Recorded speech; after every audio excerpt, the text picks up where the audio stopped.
சீர்காழி தாலுகா கொள்ளிடம் அருகே கொடியம்பாளையம் தீவு கிராமத்தை சுற்றுலாத்தலமாக மேம்படுத்துவதற்கு சுற்றுலாத்துறையின் சார்பில் ரூபாய் 1,23,95,000 மதிப்பீட்டில் பணிகள் நடந்து வருகிறது. இதனை சுற்றுலாத்துறை அமைச்சர் ராஜேந்திரன் இன்று பார்வையிட்டு ஆய்வு செய்தார்.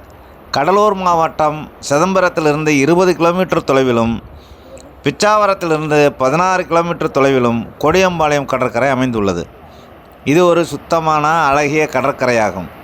அருகாமை மாவட்டங்களிலிருந்து சுற்றுலா பயணிகள் வார நாட்களில் மட்டுமில்லாமல் வார இறுதி நாட்களில் சற்று அதிக அளவில் வருகை தருகின்றனர். அந்த வகையில் 2022ஆம் ஆண்டில் சுமார் 40,000 சுற்றுலா பயணிகளும் 2023ஆம் ஆண்டில் 60,000 சுற்றுலா பயணிகளும் 2024ஆம் ஆண்டில் சுமார் 75,000 சுற்றுலா பயணிகளும் வருகை புரிந்துள்ளனர். இந்த அழகான கடற்கரையோர தீவு பகுதியான இந்த கிராமத்தை சுற்றுலா மையமாக மேம்படுத்த வேண்டுமென கோரிக்கைகளை பலரும் எழுப்பி வந்தனர்.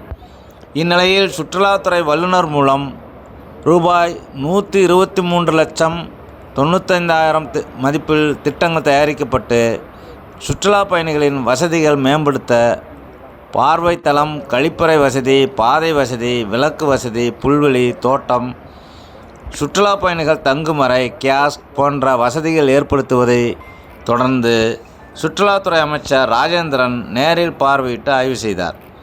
அமைச்சர் ராஜேந்திரன் சில மாற்றங்களை தெரிவித்து மீனவர்களுக்கும் சுற்றுலா பயணிகளுக்கும் இடையூறு இல்லாமல் பணிகளை செய்ய வேண்டுமென ஆலோசனை வழங்கினார். இதில் எம்எல்ஏக்கள் பூம்புகார் நிவேதா முருகன், சீர்காழி பன்னீர்செல்வம், முன்னாள் எம்எல்ஏ குத்தாலம் கல்யாணம், சிதம்பரம் சப்கலெக்டர் கிருஷ்ணன்குமார், சுற்றுலா வளர்ச்சித்துறை மண்டல மேலாளர் பிரபுதாஸ், மாவட்ட சுற்றுலா அலுவலர் கஜேந்திரகுமார் ஆகியோர் கலந்து கொண்டனர். தகவல்கள் பிடித்திருந்தால் லைக் செய்யுங்கள், ஷேர் செய்யுங்கள், கமெண்ட் செய்யுங்கள், மறவாமல் சப்ஸ்கிரைப் செய்யுங்கள். மீண்டும் ஒரு நல்லதொரு பதிவில் சந்திப்போம். நன்றி.